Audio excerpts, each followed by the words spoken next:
সালাম আলাইকুম ভাই। এই এদিকে আসো। কি সে ভাই? ছোট ভাই আরেকবার সালাম দাও তো। সালাম আলাইকুম ভাই। ভাই তোমার লগে আমার কোনো শত্রুতা আছে?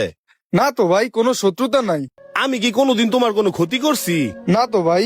তাইলে তোমার লগে আমার যেহেতু কোনো শত্রুতা নাই, আমি যেহেতু তোমার কোনো ক্ষতি করি নাই, তাইলে তুমি কেন আমার জন্য এমন বদদোয়া করলা? ভাই এটা আপনি কেমন উল্টা কথা কইলেন? আমি আপনার জেনুই দেই হেনুই সম্মান করি, আমি আপনার বদ্ধ দিলাম কতক্ষণে। বদদোয়া দিলা কতক্ষণে ভাই? ভাই যে তুমি আমার যে কইলা না আসসালামু আলাইকুম, এর অর্থ হইলো আপনার উপর গজব বর্ষিত হোক।